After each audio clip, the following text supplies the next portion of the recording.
Looking back on her years in the fashion industry in Hull, Maureen Norris, who you met in the showroom videos and pictured in numbers 4, 13 and 14, said, "The 60s were a watershed. I started at the right time," she said. "There's always a right time for everything. You see, Mirelles were very couture-y. Only the business leaders' wives could afford it, more tailored dresses. And it was in the 60s that fashion, I call modern fashion, started to come in." What did Maureen mean when she said that the 50s, when she started at Mirelle, was very couture-y? And what was the British fashion industry in Hull like then? Stay tuned to find out why the House of Mirelle tells more than its own story.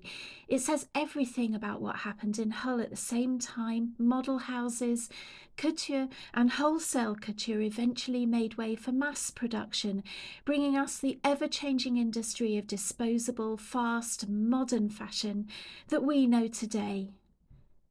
The Vogue mid-October issue of 1960 published a small article at the top of the Shop Hound section on page 62.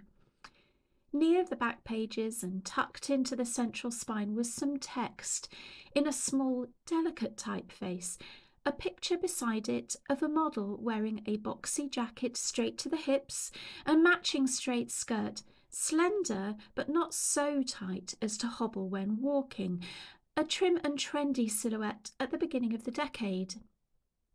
It was a herringbone tweed suit in grey and white, with a trimming of knitted collar and cuffs, they said, in coffee, beige and brown also. Then they said where it could be found and named the price. 11.5 guineas from the House of Mirelle, 11 Story Street. They didn't spot a common mistake made even today when they added an E into story, so it read like department story, but anyone reading would probably have known of Hull by its status of Britain's third port, if already not a customer or client thumbing through its pages. It was a coup for Mirelle to be featured so explicitly, and a thrill would have run through the shop, particularly Mirror, who was said to absolutely love any publicity. The editorial team continued with their write-up as readers looked down the page. This beautifully decorated Madam shop houses coats, dresses, suits and some attractive costume jewellery, it continued to say, that in the newly opened La Boutique on Anlaby Road, Mrs. Mountain displays elegant but budget-wise clothes. Putting Mirror firmly in the centre of her fashion house, as she called it, you'll recall from the showroom videos and the locations talk that La Boutique opened midway through 1960, a few months earlier, and lasted for 10 years in that location before the move to Carmichaels, known as the Harrods of the North, in December 1970. Check out our showroom video number 13 called All Change if you want to find out more. The editorial team at Vogue weren't out of character in mentioning the House of Mirelle in its pages. Items featured there were sold in what was known as the provinces, the name for any town or city outside London, and it covered the northeast, including Hull. Checking the Where to Buy section at the back or under the listing, you'd discover pretty often that you could buy items from Mirelle Hull, but this issue was different.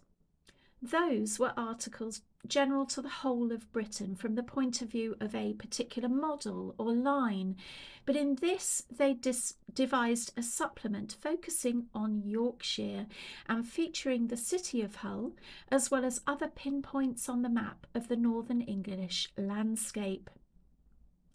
In 1960 it was opportune and timely.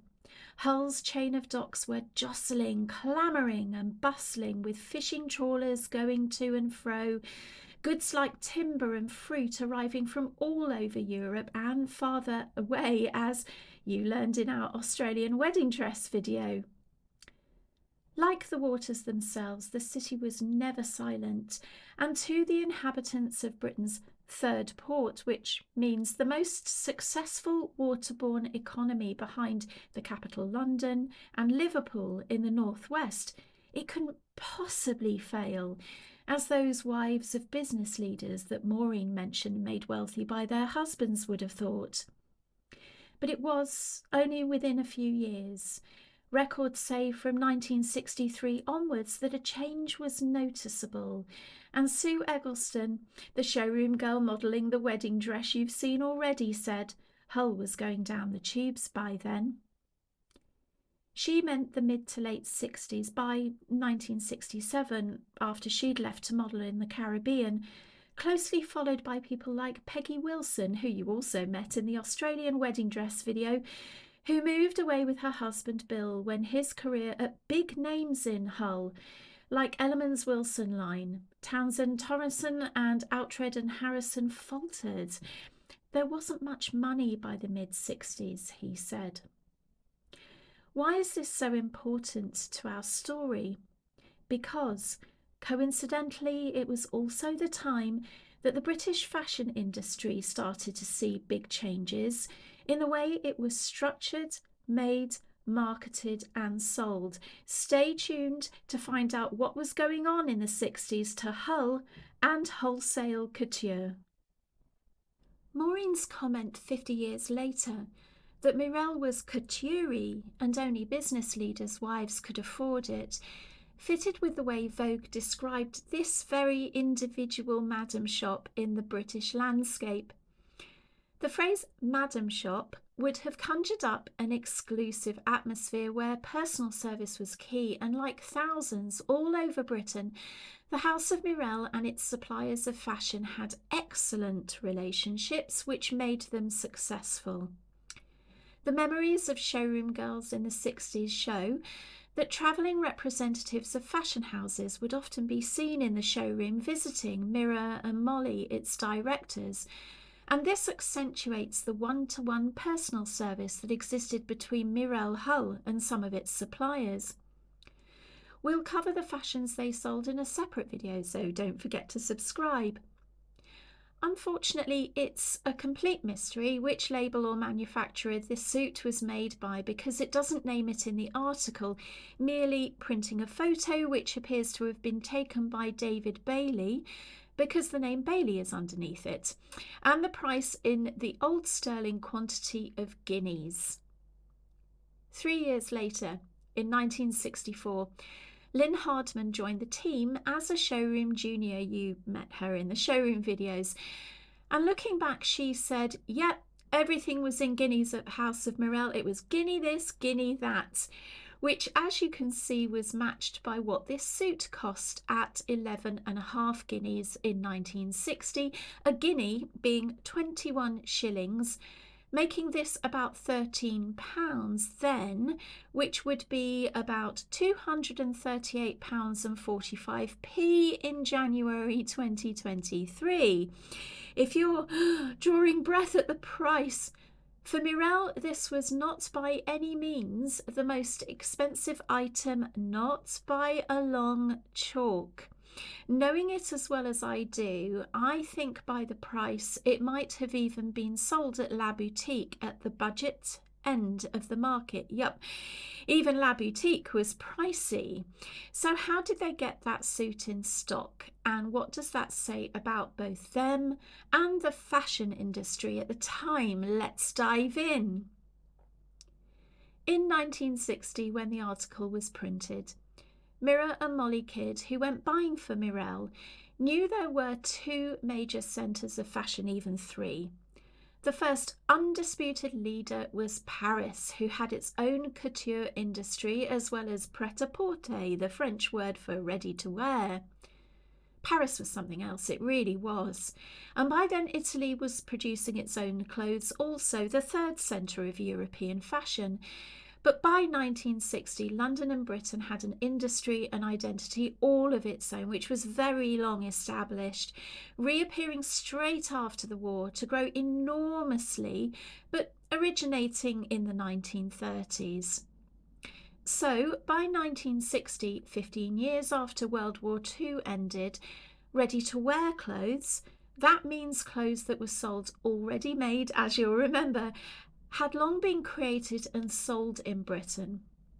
But labels like Spectator Sports, Rima, and Doreé Leventhal produced good quality clothes in smaller quantities, and they were known as Wholesale Couture, a phrase Spectator Sports used in this 1946 adverts.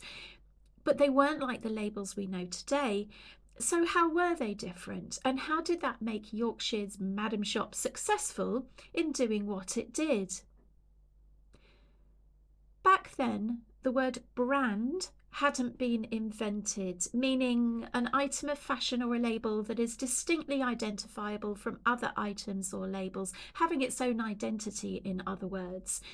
So when Mira and Molly travelled down on the train to London King's Cross from Hull Paragon Station to go buying, as 70s showroom girl Judith said, they'd be aiming for the addresses of clothing businesses, traditionally called firms or model houses, in the part of London with a reputation as its good quality fashion centre, the part just north of Oxford Street between the tube station and Green Park around Marble Arch, known as Mayfair. Some of you will already know it, or you can check it out on Street View if you'd like to see what it looks today, and you'll see a future video coming up here touring this area, so don't forget to subscribe. Firms like Susan Small was in Oxford Street, Horrockses in Hanover Square, Spectator Sports nearby.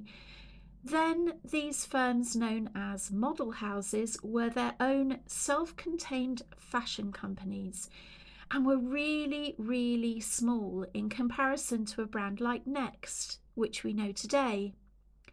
They were much more like couture houses, so it was right to adopt the phrase wholesale couture, meaning a mix of couture, which you'll remember was about making one-off items by hand to a client's measurements, expensive and intensive, and manufacturing high-end items in quantities, often on an order-by-order basis.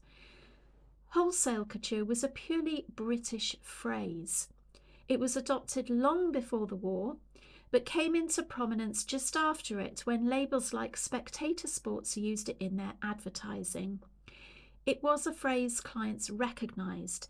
To them it would mean quality, individuality and exclusivity as well. Wholesale couture houses were a couple of steps down from haute couture, a halfway point between it and the comparatively lower quality, mass-produced, ready-to-wear. What did wholesale couture houses look like? Well, imagine a tall Georgian building, impeccably painted, usually in white, with flat square windows and black railings. The posh bit of London towered over them as Mira and Molly arrived. Almost everything happened inside them to produce clothes from design to selling, except some like the label Polly Peck, which is talked about in a book called The Polly Peck Story, written by its founder Raymond Zelka. I'll link it down below. Had to outsource parts of its manufacturing to small factories to meet their needs. But as you found out in the workroom videos, staffing them with usually women who had the skills to sew properly was an important career also in wholesale couture. They were necessary to finish the clothes designed and made in their offices. Not everywhere had their own mini factories or workrooms. Polly Peck outsourced some of its machining to a factory in Brighton on the south coast. However, Doreé Leventhal had their own in a premises near Liberty's London in Poland Street on the south side of Oxford Street, about half a mile away from Spectator Sports.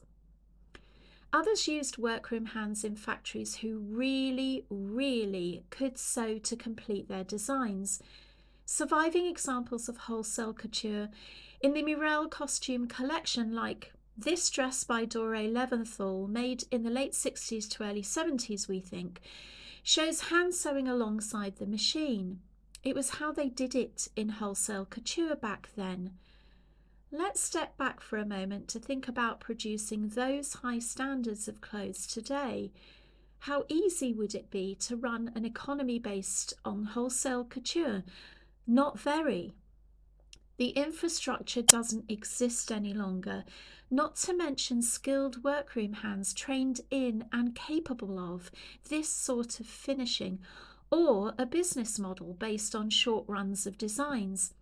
You'll know from wandering around your own high streets and shopping centres the quantity of madam shops or small department stores like Carmichaels in Hull, the Harrods of the North, doesn't exist to sell them as they did in the 50s and 60s. Can you name a small clothing boutique in your area? What about a clothing factory? As you walk around your city streets, do you see factories or old buildings that were factories around then? In London, those same buildings have been knocked down for housing or made into large shopping centres, and they've also been built like St Stephen's in Hull. For a trip down memory lane of all its retail outlets, watch the locations video. But then the infrastructure did exist all around, particularly the East End of London.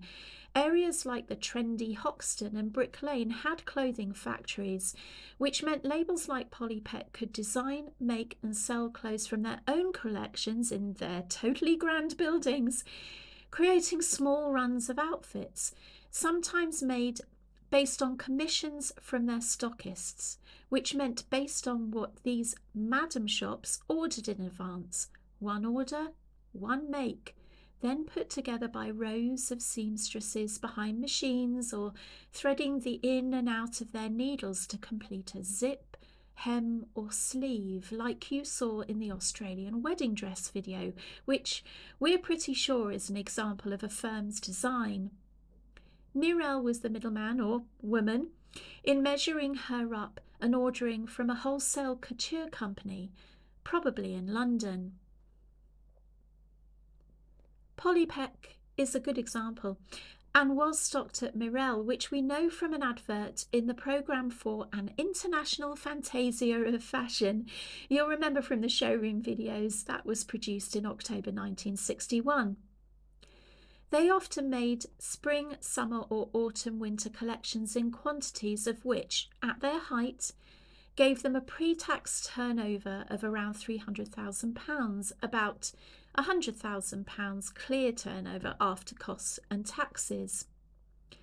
Raymond Elka, the owner of the company who wrote the book about his life in the rag trade, spoke of one of his most illuminating memories, a dress his wife Sylvia, who was the company's designer, made from a textile sold exclusively to them.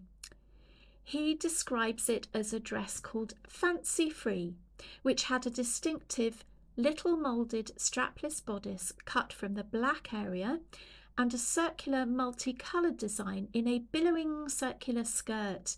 His words, not mine. Then he says, sales reached more than 200,000 units. We had to have the fabric reprinted time and time again to fill our orders. The dress also made Polly Peck's name abroad, he finishes.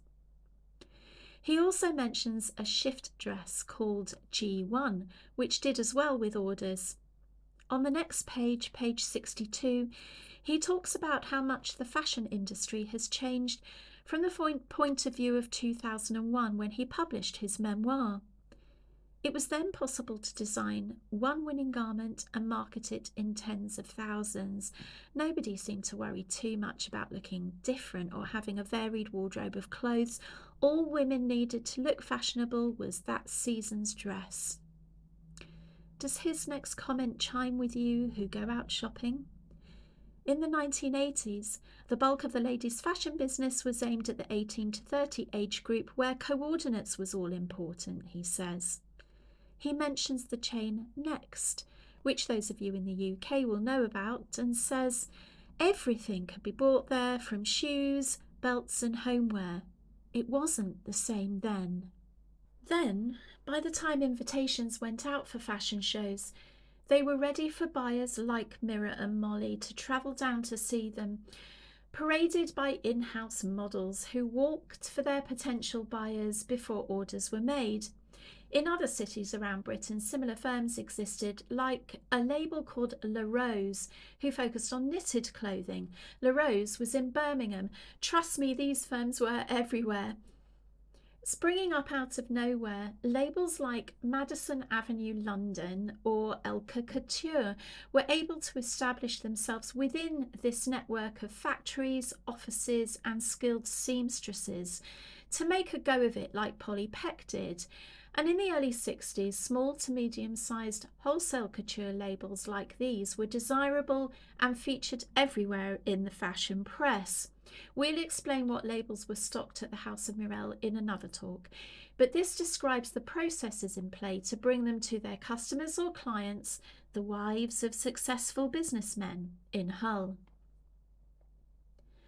As much as the pictures of the interior of the Mirelle Salon or fashion shows you've seen in the locations or showrooms talks, this advert by Spectator Sports, the label we've heard about earlier, shows from 1946 what Mira or Molly could expect.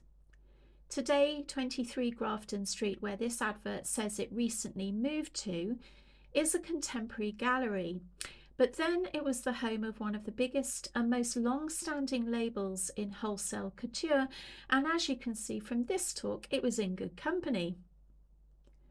Behind the doors, Mira and Molly sat in well-designed splendour, seeing the firm's spring, summer, autumn, winter collections, sometimes mid-season also, as they did at Polly Peck if one line was selling particularly well or a change of trend took place.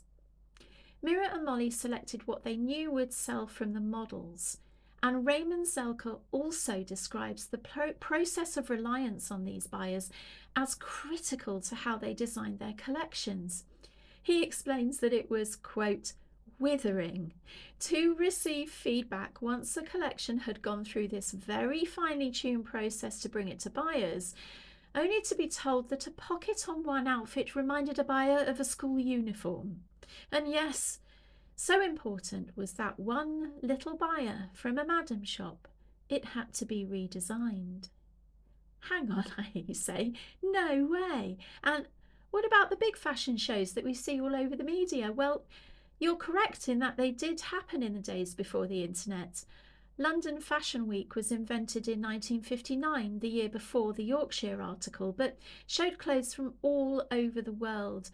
But these were individual shows, person to person, invitation to invitation, model house to madam shop, or buyer, like from Hammond's of Hull. Watch the showroom talks to see how modelling in person was also used at the House of Mirelle. Am I saying that Mira and Molly could order single items? Absolutely yes. Polly Peck, for example, didn't necessarily set a minimum order level, saying it could only be in so many thousands and thousands for thousands of outlets, what we call scale today, and you see in chains like Primark. Then you could order one only. Then scale, or mass production, would come with an associated loss of quality, either in reality or in the mind of the purchaser. The wife of one of Hull's successful business owners, like you saw in the video titled "We Shaped Their Wardrobes," did not want something quick, cheap and easy, no, off the peg. Then the system was so responsive between a single outlet and the wholesale couturier that they could order single items of a particular design, what was known as a model, to sell, one and one only, which is why the House of Mirelle could stay small and compact and could absolutely assure that no one else in Hull or the East Riding would be seen in an item stocked by them. To Mirelle's owner, Mirror Mountain, and their customers and clients, the firm or model house would stay completely loyal. And in the pages of British Vogue, if you're able to flick through their vintage copies as I have, you'll see clearly in the where to buy pages at the back that almost without exception, once 1960 came round, the single items listed there have one madam shop in the city and for miles around, Mirelle, Hull. It's only in the late 60s and 70s, when changes were already visible in the fashion industry, as Maureen said, becoming modern fashion, their listings became symbolic of the way the fashion industry was going in Hull and worldwide. In the 70s, we see small outlets like Ray, spelt R-A-I-E, in the town of Beverley, just near Hull, appearing, as well as Samantha's in Hull. But mostly it was a neck-and-neck race between Mirelle Hull and the department stores Thornton Varley's, which was bought out by Debenhams by 1973, and Hammond's, which in January 1974 was brought out by a larger company and became Binns, then the House of Fraser much later in life, which you might remember. Reading each entry in Where to Buy, I thought constantly, my goodness, who will win? Who will win this race to the future? What do you think, viewers? Who won? In the Hull of the 1950s, when Maureen joined the House of Mirelle, all round its streets, which you see in this map of Mirelle's locations, were small to medium-sized shops, not only for fashion, of course. If you're wondering what we're talking about, we've covered where key fashion retailers were in the locations video, like the family-owned and run famous department stores in the area, Thornton Varley's or Hammond's. But Elsie Battle, Henrietta Burke's, Marie Adair, Irene Leonard, all these madam shops were also listed in British Vogue of the early to mid-50s, but eventually disappeared there. Why did they go by the wayside? Well, British Vogue reflected the fashion industry at the time, as well as the national picture of retail. It also only advertised and featured high-end apparel, Paris, Rome, British couture, wholesale couture, and as the 60s wore on, increasingly labels like Mary Quant or Finnish and Scandinavian fashion, who became modern brands like Marimekko, who you'll probably already be aware. There was a clear division between the shops around the country, but also in Hull, that stocked wholesale couture and couture, and those that stocked other brands and mass-produced items, a bit like the division between Mirelle and La Boutique of 1960, which we're going to come to, so stay tuned. Early on, and in the times of clothes rationing and utility clothing, you learnt about that in locations, and before Hull was rebuilt after the incessant bombing of the Hull Blitz, an initiative that was roughly completed in 1952, the small to medium-sized madam shops we've mentioned could stock the higher end and utility apparel. It was the way both Hull and the industry ran. There were loads of labels around, like Rembrandt during the war, which in June 1942 was found in another Hull department store, family run, called Beladen's.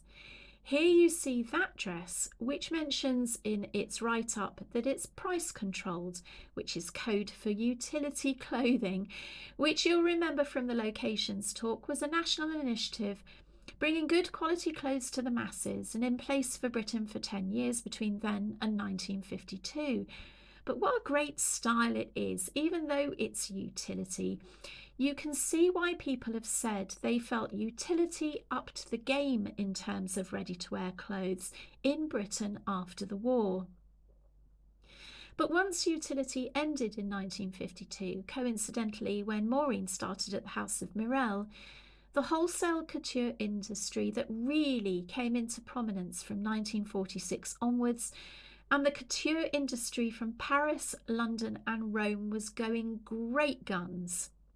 For instance, Maureen recalls this style of dress, specifically saying she remembers Givenchy at Mirelle, although she didn't give a date, but it has to be after 1952 and when she left in 1967. This article refers to the 50s style from the perspective of 2001. And, as she said, that meant Mirelle was really more couture-y in comparison with the others in the city. The name Givenchy isn't mentioned in any listings I've seen in Hull, and from that you can see where they were positioned in the city and why they appeared in British Vogue so often. The way both Hull's retail heartland for women's fashion and also how the fashion industry changed over the 50s is played out in the pages of British Vogue. I've got a long list which shows where Hull appeared in the issues I've been able to read from 1937 right through till 1978, and it's telling. From that, we know that Rembrandt, which in 1960 was stocked at La Boutique as this picture of a fab dress photographed for the Mirelle costume collection shows, but it was also stocked at Bladen's in 1942 and at Thornton Varley's in 1951. Therefore, Mirelle couldn't claim exclusivity as they did with their couture-y items. By 1960, there was a big difference between the two levels of fashion. Was that the reason it ended up in the budget end of the Mirelle operation in La Boutique, along with Horrockses, which defined itself as good quality off the peg, I ask myself. Horrockses was definitely at 60 King Edward Street in 1951 and La Boutique in 1960, showing it was filtered into what they called the budget range, away from the couture-y items, and it was also at Thornton Varley's in 1956, for instance. Horrockses called themselves off the peg, which meant already made or good to go. From 1960, therefore, such a division existed in the British fashion industry that they could have two shops with distinctly different styles, costs, and labels. You can read more about Horrockses in a book titled Horrockses Fashions Off the Peg Style in the 40s and 50s. I'll link it down below. At the end of the 50s, staff echo what Maureen said. The Salon on Story Street was for the really expensive high-end apparel and the wedding market that we've touched on in the Australian wedding dress video. And my goodness, pictures of fashion shows and the ones you see in some of the showroom videos show how glossy and glamorous they were. So expensive. But La Boutique, once it opened, had enough middle range labels like Rembrandt and Horrockses to keep it running separately from the Salon, who certainly did a roaring trade in the more exclusive couture-y end of the market. But there was a change to come. As the swinging 60s wore on and became the 70s, a whole revolution in fashion had taken place, and it had to the city of Hull as well. Remember Sue saying that by 1967, when she was modelling in the Caribbean, she knew Hull was going down the tubes by then, echoed in the memories of Bill Wilson, who said there wasn't much money around. By 1970, when Mirelle moved to Carmichaels, which you can hear about in video 13 titled All Change and video 15 as well, the listings in British Vogue show how the world as they knew it in the 50s had moved on. There was also a newish name in town, a fashion shop named after its owners called Dorothea and Lynn Turner, and it took up two whole shop fronts along the same row on the busy King Edward Street that Mirelle had once occupied. If you want to see where that is, look back at the locations video. Lynn Hardman, no relation, who you'll remember started in 1964, said Madam Clapham and this shop was Mirelle's main competition, but Clapham closed in 67, and Sue Eggleston, who overlapped with Lynn, had gone by 1967, said Dorothea and Lynn Turner was not even close to what Mirelle was like. Theirs was a short burst of success. Rumour had it they left Hull due to some very bad publicity about their family, and rather like Olga's story, which you read in the Australian wedding dress video, ended up miles away in Australia instead of Hull. Before this happened, in 1971, they stocked Frank Usher, a label which has survived over the years and is now advertising on British shopping channels. But so did Mirelle, and had done since around 1956, when Peggy Wilson bought a cocktail dress straight off the shelves to wear herself. Was that competition? Well, they were in British Vogue as the Hull stockists of that style, by the way. The only place in October 1971 British Vogue noted in the city as doing so.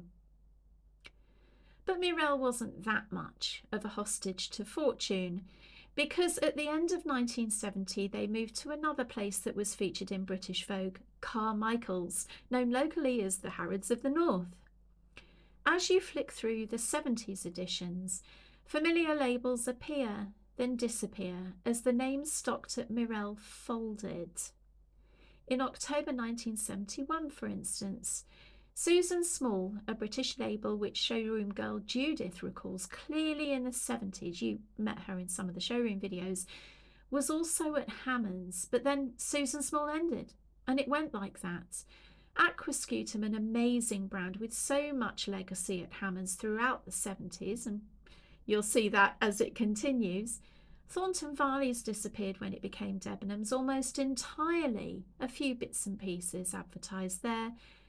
When Hammond's became Bins, they continually appeared within the chain of Bins department stores, but Mirelle's slowed down to a snail's pace as the pages displayed a new type of fashion that wasn't their sort of stock: disco, lycra, jeans, Laura Ashley. The way the fashion industry had developed wasn't what their customers wanted either. From 1933 until 1978, as the Cod Wars raged off the wintry coast of Iceland, the British fishing industry fighting to save its life, the names printed again and again in British Vogue were mostly Bins, but also Carmichaels where Mirelle was. There is one mention in June 1977 of the boutique Ray in Beverley, Samantha's, which still exists, in April 1978, and in June 1978, Christian Dior for men at Leonard Silver, a famous name with so much heritage associated with it in Hull. Mirelle Couture, as it was printed the second time, appeared twice in the 1970s. Once in March 1972 as Mirelle at Carmichaels, then their last listing in February 1975 for the label Diorling, which we covered a bit in the locations video. Nothing more. Then, as we all know, they moved to the Centre Hotel, and in 1978 they closed. Remember me asking who won the race when I flicked through its pages? Well, British Vogue answers both questions. In Hull, the department store Bins won the race, but nationally the industry had also changed dramatically. Raymond Elka, who you'll remember ran Polly Peck, was unceremoniously evicted from the company by a majority shareholder in 1982, and alongside it many other labels like Elka Couture, a well-respected wholesale couture company, came to a close. Hull rarely appeared in Vogue of the 70s in comparison with the 50s and 60s, indicating the decline of couture and madam shops in retail. Ray of Beverley and Samantha's of Hull are the two that remained being mentioned. Subscribe and you'll hear more in the fashions video. So as you can see, the structure and success of the wholesale couture industry in the UK was completely dependent on the way fashion retail operated, and the House of Mirelle and madam shops like it were dependent on wholesale couture in turn. We'll go into clothes, trends, labels and styles much more in depth in the fashions part of this channel, so don't forget to subscribe. But before we close today's talk, if you're from Hull and remember it in the 60s, what's the style of clothes you used to wear then? Were they funky, trendy, off-the-peg styles from places like Richard's Shops or C&A that we mentioned in the locations video? Or did you go for the high-end, expensive stuff you'd find at La Boutique or the Salon?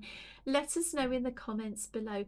And a shout out to all our lovely watchers who are taking the time to listen to Hull's fashion industry that's being built all over again from the ground up on our channel. You're fab, groovy and great. And thank you.